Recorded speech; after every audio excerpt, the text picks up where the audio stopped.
This holiday season, Netflix has a brand new original film called Midnight Sky, and it stars and directed by George Clooney, so it's gotta be good, right?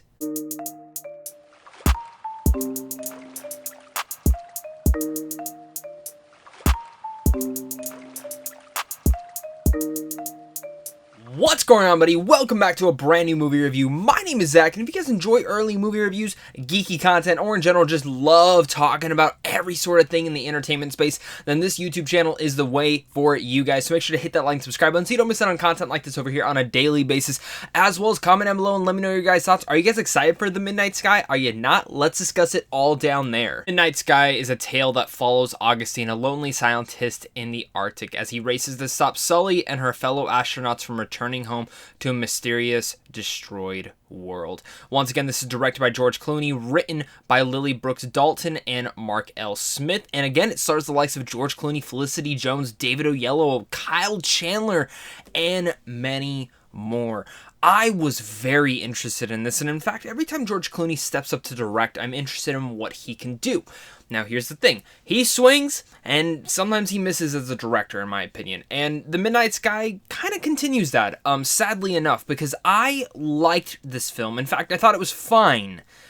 But my biggest issue came down to a story, and we'll definitely get into that. But I want to start with my pros for this, and technically, The Midnight Sky is absolutely astonishing. It's jaw-dropping at times.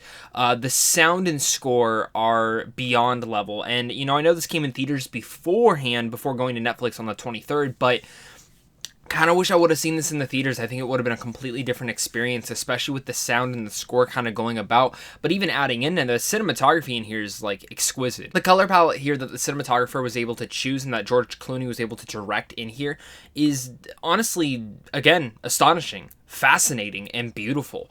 This is a beautiful film to look at, that every single scene is just glowing with screenshot me for your background or put me up on a painting. Like, it is that amazing. Like, I was sitting there just like, wow. Even adding in there just a little bit more, talking about the cinematography, the VFX, the visual effects in here are also amazing, because there's some sequences that take up in space, some that take down on Earth, and all the sequences all around there just bring this world to life in such an amazing way. Again, we've seen a lot of VFX when it comes to space, but this film did it in such a way that, again, matches between the cinematography and the VFX, and it's just a match made in heaven. All that technical stuff works for this film so well, and even including the performances in here. Felicity Jones is good, David Oyelowo is good, Kyle Chandler is good, and especially Kaylin Springall, who is a brand new actress that I've never seen before in anything. She's great. She's partnered with George Clooney, and George Clooney is the best part about this film. I think as a performance-wise, he's incredible in this,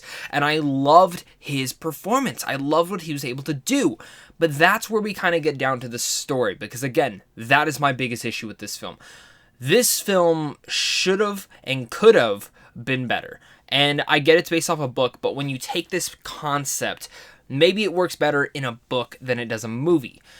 Because for me, it felt like there were two separate movies in this whole entire film. There's the space crew story, which is kind of like the B storyline, and then you have the A storyline, which is George Clooney on Earth, racing to try and tell them, do not come back to Earth. Also having this little girl, Iris, with him. That storyline was the one that I was more intrigued with. I like those lone man survivor stories, and I actually thought that that's what this film was going to be about. I thought it was going to be more about him in Antarctica, just, you know, living and dealing with the things that he's dealing with, because there's a lot of regret in him, and that's another con to this, is zero characterization. A lot of it is very surface level materials, which is not great. And I wish it would have dove deeper into each and every one of the characters. And I think that's why I would have appreciated it if we either spent more time with George Clooney's character, or in general, the whole film was about him, and you took out the space stuff completely. I don't think it was even needed. Again, it felt like two separate movies that were trying to be formed into one, and it just didn't work out. Yes, maybe it would have worked out if I cared about any of the characters, or in general felt like the pacing was actually working between the two, because anytime it went back to the B storyline, I was like, go back to George Clooney. And then there are times where it took forever. And don't get me wrong, there are some great sequences up in space. Again, it looks all fantastic, but I just didn't feel like it was was needed for the story being told right here. That's kind of where my biggest disappointment comes from, is the story. In fact, I thought the characterization was overall just I found the story to be lacking, and when it comes down to that, it takes you out of the whole entire movie completely, and it's hard to suck you back in at all, which again sucks because I thought the performances were good, the cinematography is great, the VFX are great, the score and sound are great, but The Midnight Sky has that one big glaring issue, which is really just the story, the pacing, and the characterization of every single person in here.